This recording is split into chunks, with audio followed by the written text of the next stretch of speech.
प्रतिक्रियाएं आ रही है। एक तरफ चुनौतियों की बात हो रही है, परेशानियों की बात, तो दूसरी तरफ ये भी कहा जा रहा है कि काम तो हुए हैं, आगे भी होंगे। चलिए आपको दिखाते हैं कि यहाँ का जो समीकरण है वो क्या कह रहा है और पिछली बार जो रिजल्ट आया था अतरौली का वो क्या था।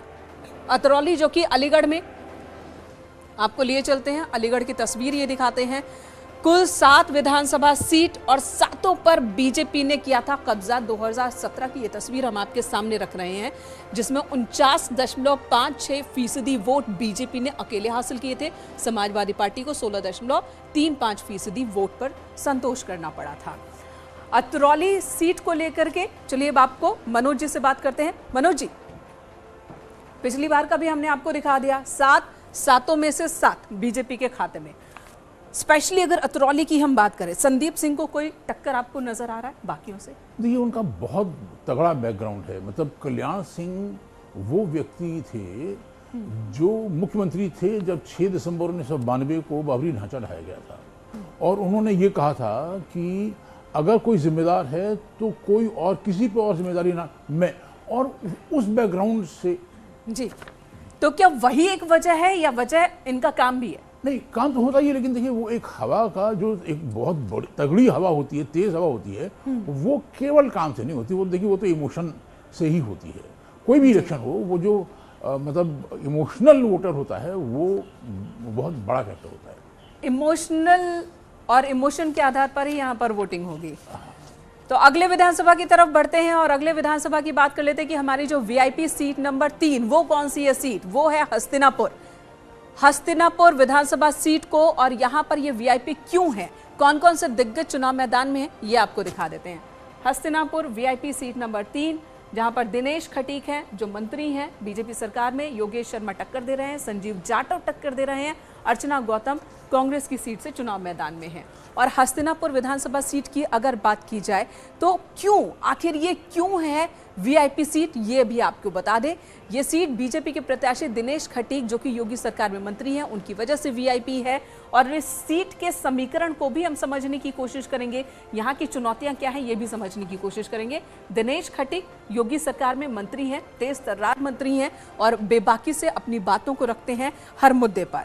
और यहाँ के हाल को हम आपको बताएं और उसके लिए अपने सहयोगी के पास चलेंगे। मेरठ से हमारे सहयोगी इस वक्त मौजूद हैं, उमेश हमारे साथ मौजूद हैं। उमेश, आप तक आवाज मिल रही है तो बताइएगा कि यहाँ पर इस सीट पर चुनौतियां कौन कौन सी हैं, लोगों की डिमांड्स कौन कौन सी हैं जो पूरी हो गई हैं और कौन कौन सी हैं जो अब भी अधूरी हैं?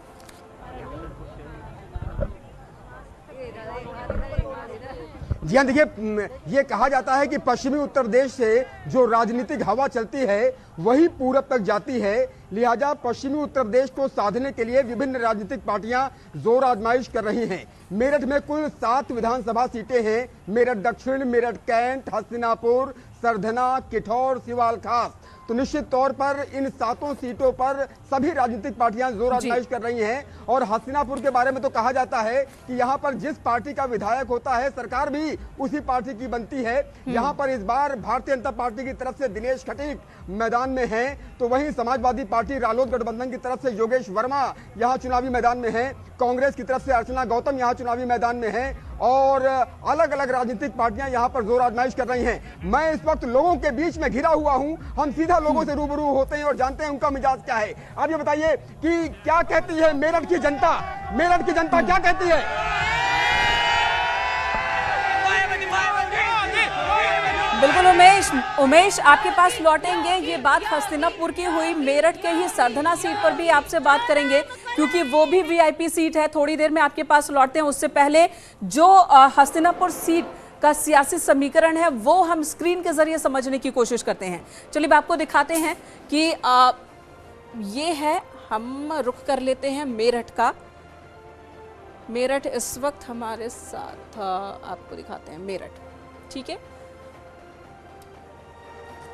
ये मेरठ जिले में कुल 7 सीट विधानसभा की और उनमें से 6 पर बीजेपी का कब्जा। जिन 2 की हम बात करें वो अभी दोनों बीजेपी के पास ही है और 1 पर समाजवादी पार्टी का ये कब्जा है। बात हस्तिनापुर की हो रही थी, एक छोटा सा रिएक्शन मनोज जी से पहले ले लेती हूँ हस्तिनापुर को लेकर। मनोज जी, हस्तिनापुर की अगर बात की जाए, दिनेश खटीक चुनाव मैदान में है, इनके बारे में क्या कहेंगे? देखिए, हवा किस दिशा में चलती है तो उस दिशा में जो इंडिविजुअल कैंडिडेट्स हैं वो उनको ऑटोमेटिकली बेनिफिट मिल जाता है। मतलब इस इलेक्शन में ज़रूर हवा होगी, मेरा ऐसा मानना है।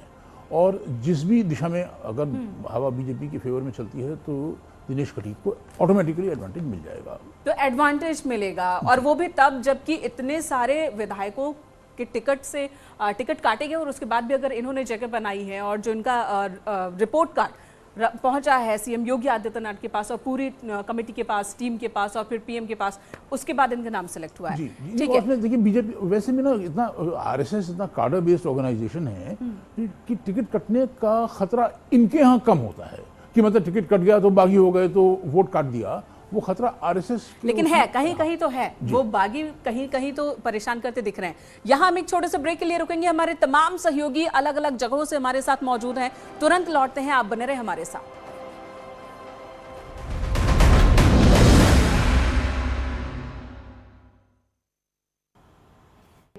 लेकिन इस बार उत्तराखंड के लोगों के सामने एक मजबूत विकल्प के तौर पर आम आदमी पार्टी है, जो उत्तराखंड के लोगों के सपनों को साकार करेगी, यहाँ पलायन भी रोकेगी, रोजगार के नए अवसर भी पैदा करेगी, 300 यूनिट बिजली भी फ्री करेंगे हम लोग।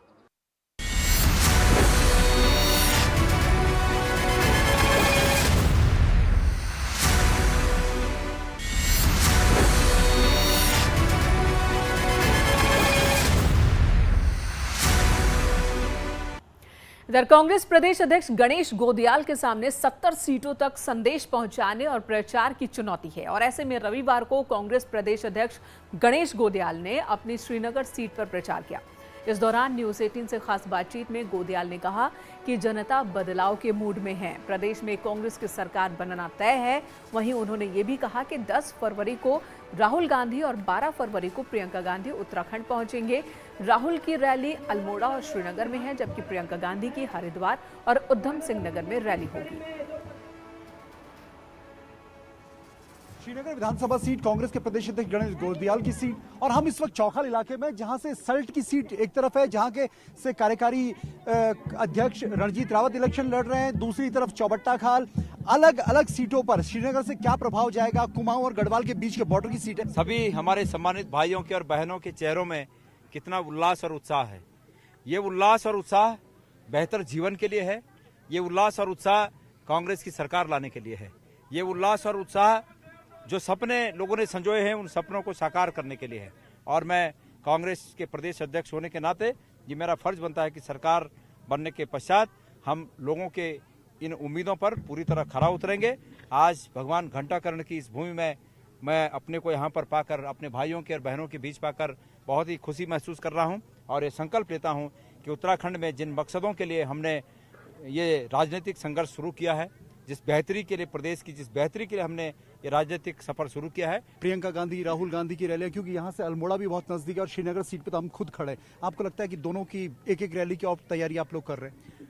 हाँ, हम आगे आने वाले 10 तारीख को हमारे आदरणीय नेता राहुल गांधी जी प्रस्तावित है कि हम श्रीनगर और अल्मोड़ा 2 स्थानों पर उनकी रैली करें, और साथ साथ में हमारी आदरणीय नेता प्रियंका जी 12 तारीख को आचार संहिता जब इस रूप में लगती है कि भाई आपसे प्रचार बंद होता है, तो उस दिन हरिद्वार और उधम सिंह नगर इन 2 स्थानों पर लोगों को संबोधित करेंगे।